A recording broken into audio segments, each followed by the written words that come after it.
اللہ کے نبی صلی اللہ علیہ وسلم نے اسی لیے گزشتہ جمعہ بھی میں نے یہ بتلایا تھا کہ من صام رمضان ایمانا و احتسابا غفر له ما تقدم من ذنبه، کہ جس نے رمضان کے روزے رکھے جی اللہ کی رضا کے لیے، اللہ کی خوشنودی، اللہ سے ثواب کی امید، ایمان اور اللہ سے اس کے اجر کی امید کے ساتھ، دکھلانے کے لیے نہیں، فرمایا کہ اللہ اس کے پچھلے جتنے بھی گناہ ہیں ان کو معاف کر دیتے ہیں، اور فرمایا کہ جس نے ایمان کے ساتھ اور اللہ سے ثواب کی امید رکھ کے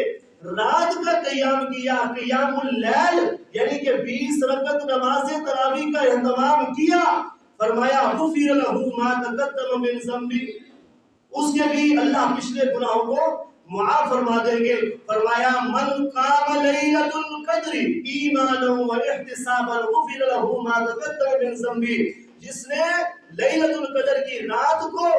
ایمان کے ساتھ اور اللہ سے اس کے اجر اور ثواب کی امید رکھ کے قیام کیا، فرمایا کہ اس کے بھی پچھلے گناہوں کو معاف کر دیا جائے گا۔ یہ پچھلے گناہوں کی معافی سے مراد فرائض کا چھٹکارا نہیں ہے۔ اگر فرائض کسی کے ذمے ہے، روزہ رکھنے کے ساتھ یا تراویح پڑھنے کے ساتھ اگر بندے نے زکوٰۃ نصاب کے مطابق ادا نہیں کی ہے، یہ معاف نہیں ہو سکتی۔ حج فرض تھا، اگر نہیں کیا روزے رکھنے سے یا قیام اللیل سے یہ معاف نہیں ہو سکتے۔ لہٰذا جو فرائض ہیں ان کو قضا کرنا ضروری ہے۔ حقوق العباد جو ہے، کسی کا حق کھایا ہے، کسی کا مال غصب کیا ہے، اس کو واپس کرنا یہ ضروری ہے۔ کسی دو ہی چیزیں ہو سکتی ہیں حقوق العباد کے اندر، وہ جانی ہے، مالی ہے۔ مال اگر چھپایا، ہڑپ کیا ہے، دبایا ہے تو وہ واپس کیا جائے۔ کسی کو گالی دی ہے، بہتان تراشی کی ہے، الزام لگایا ہے،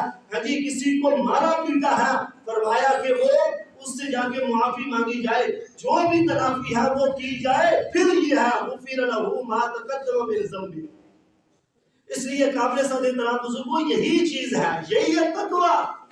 کہ یہ اگر رمضان کا مہینہ اگر ہمیں اپنے سگے بھائی سے معافی مانگنے پر یا اس سے راضی ہونے پر مجبور نہیں کر سکتا، یہ رمضان کا مہینہ اگر ہمیں مسجد میں باجماعت نماز پڑھنے پر بستر چھوڑ کر گھر سے جو ہے نا مسجد میں آنے تک یہ ہمیں تیار نہیں کر سکتا، تو یہ ہمیں قبر سے اٹھا کر خاک جنت میں لے کے جائے گا کہ ہمارے اندر اگر یہ بھی چیز نہ آ سکی